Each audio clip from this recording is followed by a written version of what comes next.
Taste the Daily.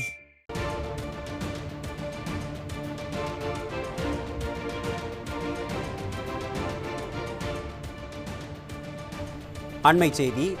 Villupuram மாவட்டம் செஞ்சி அருகே திருமணத்தை மீறிய உறவால் அடித்து கொலை செய்யப்பட்ட 4 வயது பெண் குழந்தையின் சடலத்துடன் தாய் கடலூரில் சுற்றித் திரிந்துள்ள சம்பவம் அதிர்ச்சியை ஏற்படுத்தியுள்ளது. இது குறித்த கூடுதல் விவரங்களை செய்தியாளர் தாமரை கண்ணன் வழங்க கேட்கலாம். வணக்கம் தாமரை கண்ணன், விவரங்களை சொல்லுங்க. வணக்கம் அருண். கடலூர் மாவட்டம் சிதம்பரம் அருகே உள்ள ஆடூர் பகுதியைச் சேர்ந்தவர் பாலமுருகன். இவரது மனைவி பச்சையம்மாள். இவர்களுக்கு 2 ஆண் 2 பெண் என 4 பிள்ளைகள் உள்ளன. இந்த நிலையை பாலமுருகனுக்கு கடந்த மாதம் இதய அறுவை சிகிச்சை செய்யப்பட்டுள்ளது. பச்சையம்மாளின் சித்தப்பா மகனான திண்டிவனத்தைச் சேர்ந்த ஜீவா என்பவர் ஆடூர் கிராமத்திற்கு பச்சையம்மாள் மற்றும் 3 குழந்தைகளை அழைத்துக் கொண்டு தன் சொந்த ஊருக்கு சென்று அவர் வீட்டில் தங்க வைத்துள்ளார்.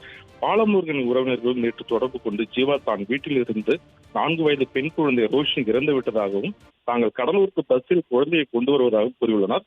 இதனால் அடுத்து பாலமுருகன் அதிர்ச்சி அடைந்து அவரது உறவினர்கள் கடலூர் பேருந்து நிலையத்தில் பச்சையம்மாள் வருகையாக காத்திருந்தனர். நீண்ட நேரமாகியும் அவர்கள் அங்கு வரவில்லை. இதனால் பாலமுருகன் உறவினர்கள் மற்றும் கடலூர் பகுதியை தேடி பார்த்த பொழுது பச்சையம்மாள் கடலூர் உழவர் சந்தை அருகே குழந்தையுடன் நின்று கொண்டிருந்துள்ளார்.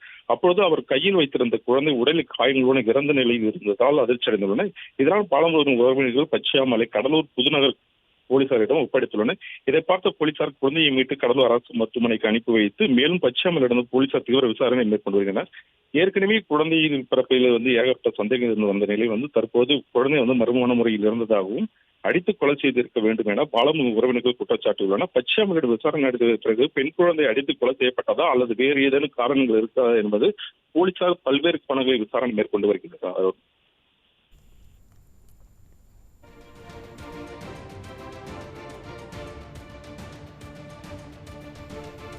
விவரங்களை வழங்கியமைக்கு நன்றி தாமரை கண்ணன்.